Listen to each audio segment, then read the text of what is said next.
Dalam kehidupan sehari-hari, banyak sekali kegiatan yang bisa kita lakukan. Salah satunya adalah seperti bermain sepak bola.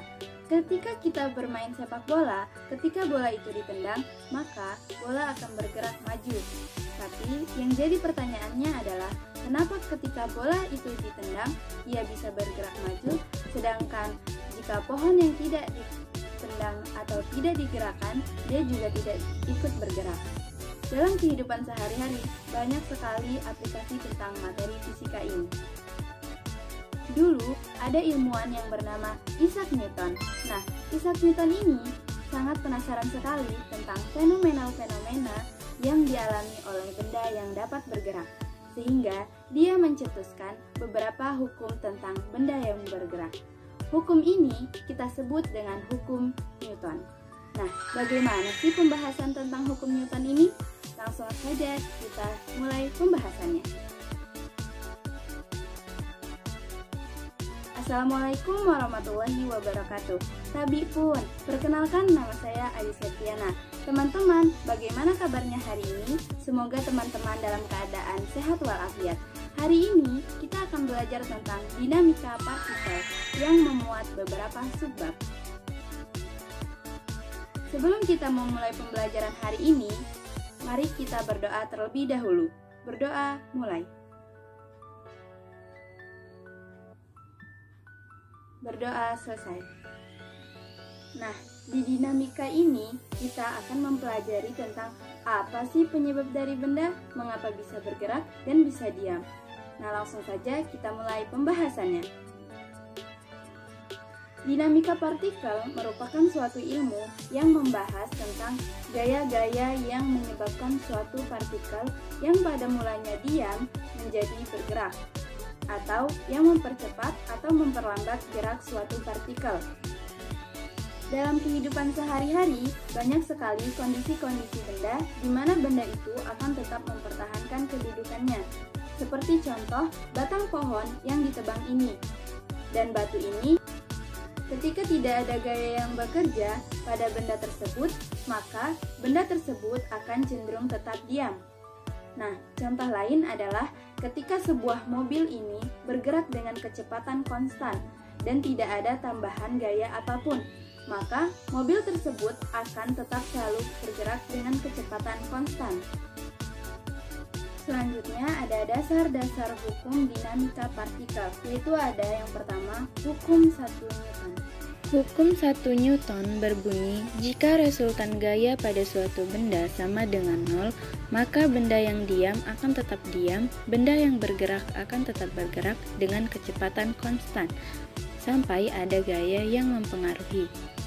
Sehingga secara matematis dapat dituliskan sebagai berikut, sigma F sama dengan 0, di mana sigma F adalah resultan gaya. Nah, teman-teman, tadi kan sudah belajar tentang hukum 1 Newton, di mana benda yang diam akan tetap diam dan yang bergerak akan tetap bergerak dengan kecepatan konstan. Lalu, bagaimana dengan kondisi benda yang mula-mula diam kemudian diberi gaya, sehingga benda itu dapat bergerak seperti contoh, bola yang ditendang seperti ini.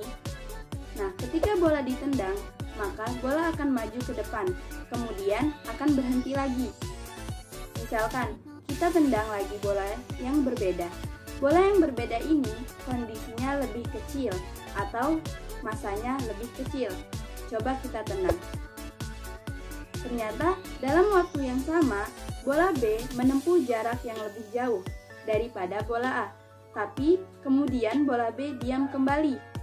Nah, kira-kira apa yang terjadi pada dua bola ini ya? Nah, ketika bola itu ditendang, maka kita memberikan gaya pada bola itu, arahnya ke depan, sehingga akan berlaku hukum 2 Newton. Di mana hukum Newton 2 berbunyi, percepatan yang dihasilkan oleh resultan gaya yang bekerja pada suatu benda berbanding lurus dengan gaya dan berbanding terbalik dengan massa benda.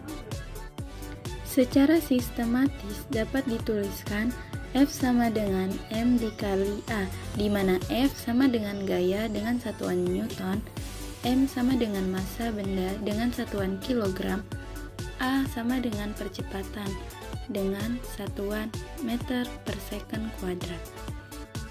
Dari persamaan ini, kita tahu bahwa percepatan akan semakin besar ketika gaya yang bekerja pada benda juga semakin besar. Sedangkan ketika massa benda semakin besar, maka percepatannya juga semakin kecil.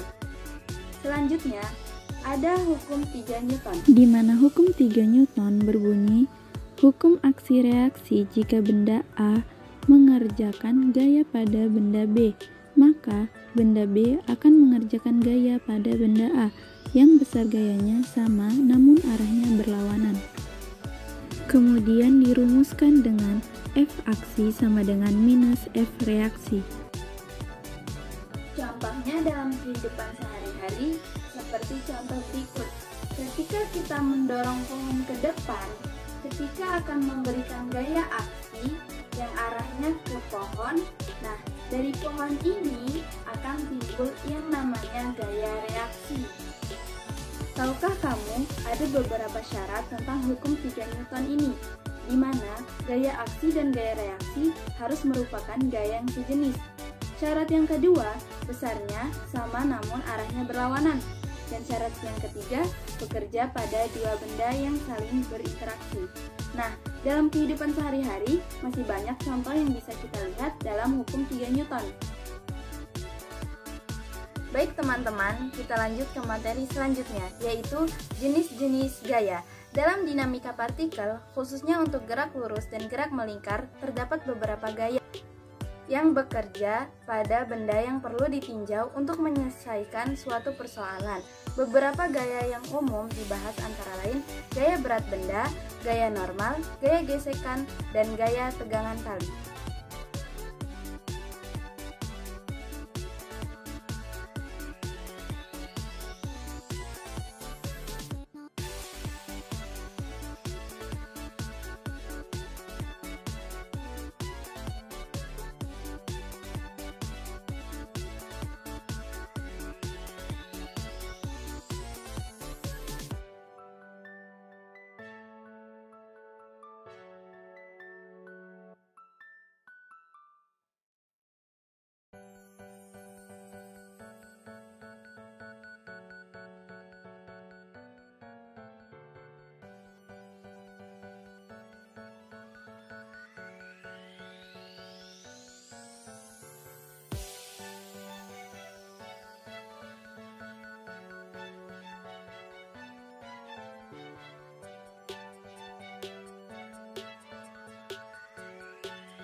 Untuk lebih melatih kemampuan teman-teman, mari kita berlatih dengan soal-soal berikut. Soal nomor 1. Jika resultan gaya yang bekerja pada sebuah benda sama dengan 0, maka 1. Benda selalu diam, 2. Benda tidak akan dipercepat, 3. Benda tidak mungkin bergerak lurus beraturan, 4. Perubahan kecepatan benda 0. Pernyataan yang benar dari 4 pernyataan di atas adalah: berikut pembahasan soal nomor 1.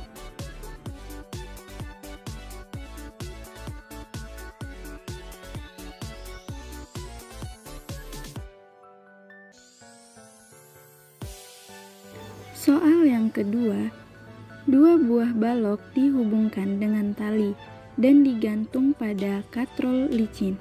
Katrol dianggap tidak bermassa dan licin. Percobaan gravitasi 10 meter per second kuadrat bila massa balok A 1 kg dan balok B 4 kg. Hitung percepatan yang dialami balok. Berikut pembahasan soal nomor 2.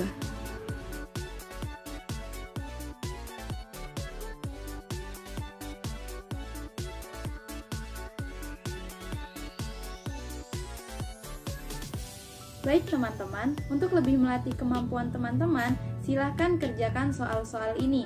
Secara mandiri, tekan tombol pause untuk mengerjakan terlebih dahulu.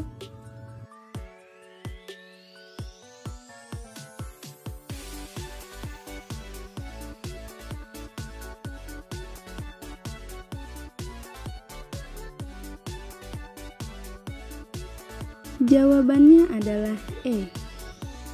Pernahkah teman-teman menaiki bis? Nah, mulanya keadaan dan posisi kita diam di dalam bis. Tiba-tiba, supir rem mendadak. Badan kita akan terdorong ke depan, karena kecenderungan benda adalah mempertahankan posisinya, atau disebut inersia.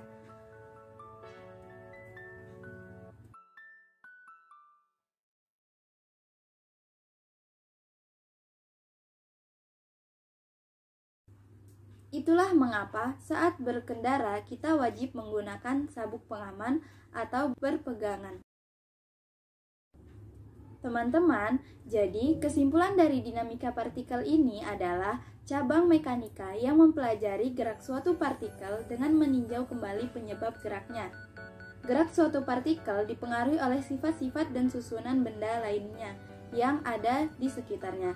Misalkan, masalah pengaruh lingkungan yang mempengaruhi gerak suatu partikel telah terpercaya oleh Isaac Newton yang digambarkan dengan menggunakan hanya 3 hukum sederhana yang baru dengan hukum tentang gerak.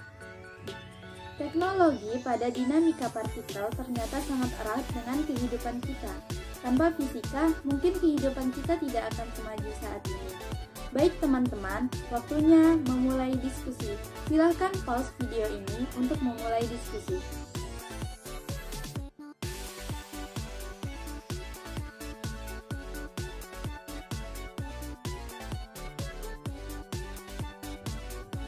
Nah, untuk teman-teman, jangan lupa belajar dan perbanyak baca buku ya. Terima kasih telah menonton video ini sampai habis. Saya harap video ini bisa sangat bermanfaat bagi kita semua. Saya akhiri, wassalamualaikum warahmatullahi wabarakatuh.